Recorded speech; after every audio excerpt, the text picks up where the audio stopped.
ملفوظات اعلیٰ حضرت میں لکھا ہے کہ پہلی امتوں میں ایک بندہ ایسا تھا جو بیچ سمندر میں ایک پہاڑ پر رہا کرتا تھا، یعنی جہاں انسانوں کا گزر بسر نہیں ہوتا، جہاں انسان پہنچ بھی نہیں سکتے، وہ بندہ وہاں رہا کرتا تھا، وہ انسان وہاں رہا کرتا تھا۔ اس پہاڑ پر اللہ رب العزت نے ایک انار کا درخت پیدا کر دیا اور ایک پانی کا چشمہ نکال دیا۔ وہ اسی پہاڑ پر رہتا، رات و دن اللہ رب العزت کی عبادت کرتا رہتا، بھوک لگتی تو انار کھا لیتا اور پیاس لگتی تو پانی پی لیتا۔ بس یوں ہی اس کی زندگی آرام سے کٹ رہی تھی، کیونکہ جب انسان اکیلا ہوتا ہے تو پھر اس سے گناہوں کا صدور کم ہو جاتا ہے۔ نہ تو وہ جھوٹ بولتا ہے،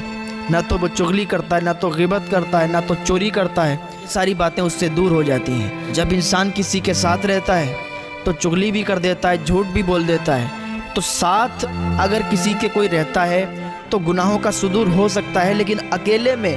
جو بالکل تنے تنہا ہے، کسی سے کبھی ملاقات ہی نہیں ہو رہی ہے، تو اس ٹائم گناہوں کا صدور بہت کم ہوتا ہے۔ اور وہ پھر اللہ کا نیک بندہ تھا جو اتنی دور جا کے اللہ کی عبادت کیا کرتا تھا، اور اسی طریقے سے اس نے 400 برس گزارے،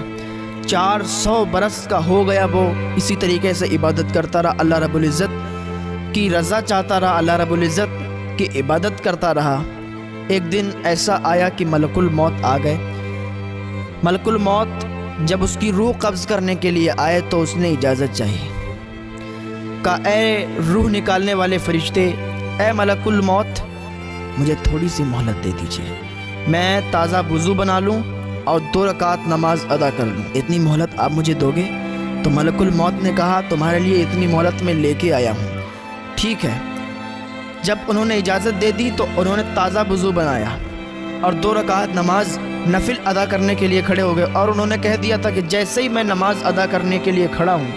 میں سجدے میں جاؤں تو میری روح کو قبض کر لینا۔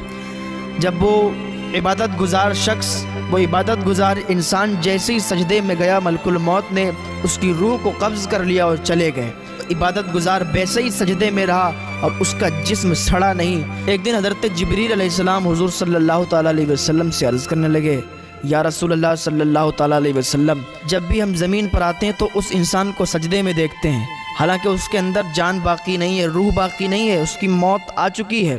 اس کا انتقال ہو چکا ہے، لیکن جب بھی آتے ہیں تو وہ انسان ایسے ہی سلامت ہے، وہ ابھی بھی سجدے میں ہے۔ اور جب وہ اس دن پہنچے گا قیامت کے دن تو اللہ رب العزت فرمائے گا کہ یہ میرا بندہ ہے، اسے میری رحمت سے جنت لے جاؤ، اسے میری رحمت سے جنت میں ڈال دو۔ تو وہ بندہ کہے گا یا اللہ،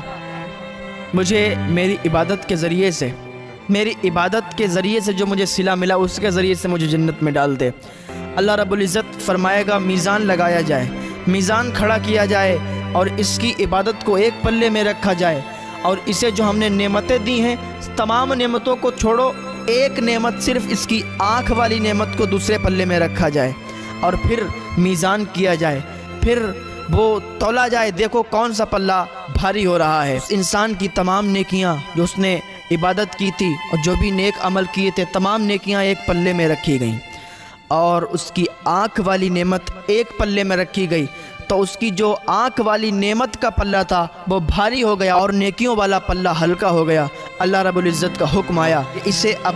جنت میں نہیں بلکہ جہنم میں لے جاؤ۔ وہ کہنے لگا یا اللہ نہیں، یا اللہ تیری رحمت،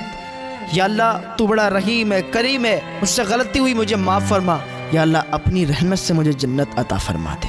اللہ تعالیٰ کا حکم ہوا کہ جاؤ اسے جنت میں لے جاؤ۔ تو انسان کو اپنی عبادت پر گھمنڈ نہیں کرنا چاہیے، اپنی عبادت پر غرور نہیں کرنا چاہیے، اپنے نیک عمل پر غرور نہیں کرنا چاہیے۔ اگر جس نے بھی اپنی نیکیوں پر گھمنڈ کیا، جس نے بھی اپنی نیکیوں پر تکبر کیا، اللہ تعالیٰ نے اسے خاک میں ملا دیا، مٹی میں مل کے رہ جائے گا، کتنا بھی بڑا انسان بن جائے، کتنا بھی مالدار انسان بن جائے، لیکن اپنے مال کے ذریعے سے اگر کسی کو ذلیل کرنا چاہا، کسی کو رسوا کرنا چاہا، تو اللہ رب العزت ہلاک و برباد کر دے گا۔ تو کبھی بھی اپنے مال کے ذریعے سے کسی کو ذلیل و رسوا مت کرنا۔ رب العزت کی بارگاہ میں دعا ہے اللہ ہمیں نیک عمل کی توفیق عطا فرمائے۔ اگر کوئی مسجد میں جاتا ہے، 5 وقتہ نمازی ہے، تو اسے اپنی نمازوں پر ناز نہیں کرنا چاہیے، اپنی نمازوں پر پھولنا نہیں چاہیے کہ میں نمازی ہوں اور یہ نمازی نہیں ہے، میں نماز پڑھتا ہوں، سامنے والا نماز نہیں پڑھتا ہے، میں 5 وقت آتا ہوں، یہ صرف ایک ٹائم آتا ہے۔ اگر ایسا کرو گے نا تو خود اپنی ذمہ دار ہوگے. اور اللہ رب العزت ایسے لوگوں کو پسند نہیں کرتا جو اپنی عبادت پر پھولتا ہے، جو اپنے نیک عمل پر غرور اور تکبر کرتا ہے. اللہ کی بارگاہ میں دعا ہے اللہ نیک عمل کی توفیق عطا فرمائے.